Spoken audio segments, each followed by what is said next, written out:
violent. He wasn't that specific about who he's talking about necessarily, and I'm wondering if you think that kind of rhetoric is appropriate, or whether that could, potentially set back some of your efforts in trying to convince community members to work with your department. As a criminal law enforcement officer, I can tell you that criminal aliens are a threat not only to public safety but to national security.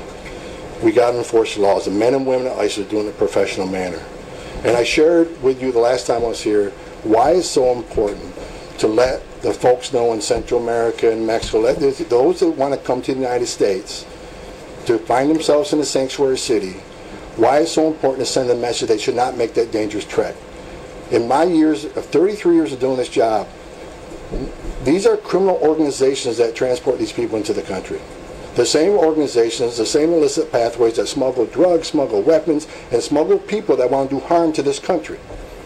And by continuing to ignore that segment of the illegal population, we are bankrolling these criminal organizations. As I said earlier, sanctuary cities, that's the alien smuggler's best friend.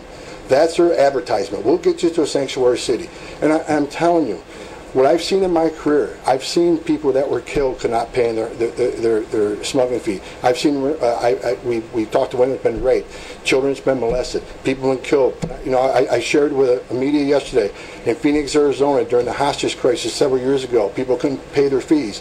The fees would double once they got it. They couldn't pay the fees. We rescued one man who was duct taped from head to toe. His whole face and head were duct taped, and had a hole poked in the mouth with a straw so he could breathe for 2 days.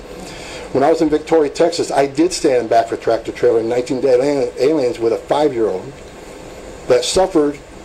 What do you think that 5-year-old went through the last 30 minutes of his life? What do you think his father went through the last 30 minutes of his life, looking down at his child, knowing he couldn't help him because they locked him back to the tractor trailer? I'm not calling anybody anymore. I'm saying there's those who break the law and those who don't break the law. You've got to respect the laws of this country. There's millions of people that are members of society that enter this country the right way. And that's what we need to push. We need to push. Enter this.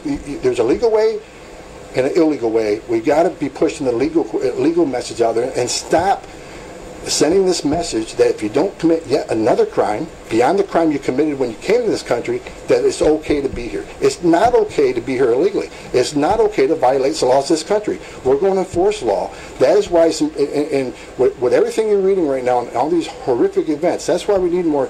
We need the 10,000 officers that President Trump has promised, so we can go after these gangs even harder in the criminal alien population. We need the border wall. Border wall is one more tool in the toolbox that might prevent some of the things from happening. That is why what President Trump is asking us to do, that is what he's proposing for border security, makes sense to the law enforcement community. Not just Tom Homan at ICE, but the 20,000 men and women that work at ICE, the 20,000 Border Patrol agents that wear the uniform and step on the front line every day. We need this help. We need these executive orders to make sense of what we do every day.